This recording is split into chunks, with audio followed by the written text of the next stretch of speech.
नमस्कार, सत्यदर्शन न्यूज मध्ये आपले स्वागत आहे। मी पायल शहा।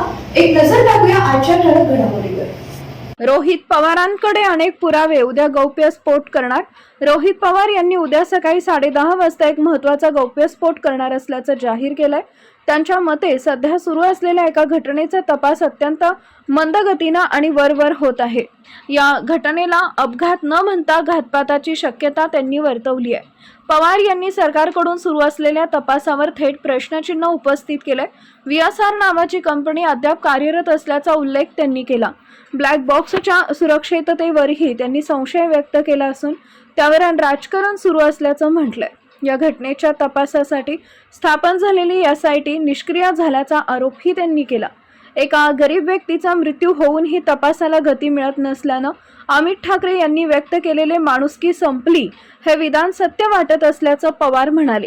या प्रकरणातील नवीन माहिती उद्या समोर आणणार असल्याचं त्यांनी नमूद केलं। ज्या पद्धतीने सरकारकडनं इन्व्हेस्टिगेशन चाललंय ते मंद गतीने, स्लो आणि कुठंच काही डिटेलमध्ये होताना दिसत नाही।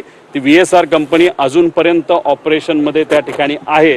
मग जर सरकारकडनं ज्या पद्धतीने इन्व्हेस्टिगेशन व्हायला पाहिजे ते होत नाही आणि ज्या ज्या गोष्टी आम्ही प्रेडिक्ट केल्या होत्या की उद्या जाऊन ते म्हणू शकतील ब्लॅक बॉक्स बंदच आहे, जळलाच आहे, मग तो आता भारताच्या बाहेर आपल्याला पाठवावं लागेल, या सगळ्या गोष्टीकडे कुठेतरी सरकारकडनं या इन्व्हेस्टिगेशनकडे दुर्लक्ष होत आहे का असा प्रश्न निर्माण झाल्यामुळे आम्हाला आमच्या मित्रांना, काही लोकांना त्यांच्याशी चर्चा करून अधिकची काय माहिती मिळते का हे आम्ही बघत असू। त्यामुळे उद्या 10:30 वाजता डिटेलमध्ये या बाबतीत आम्ही प्रेस कॉन्फरन्स। ब्लॅक बॉक्स हा पावसापासून, उन्हापासून, आगीपासून, बॉम्बलास्टपासून सगळ्यापासून सुरक्षित आहे, पण राजकारणापासून सुरक्षित नाही।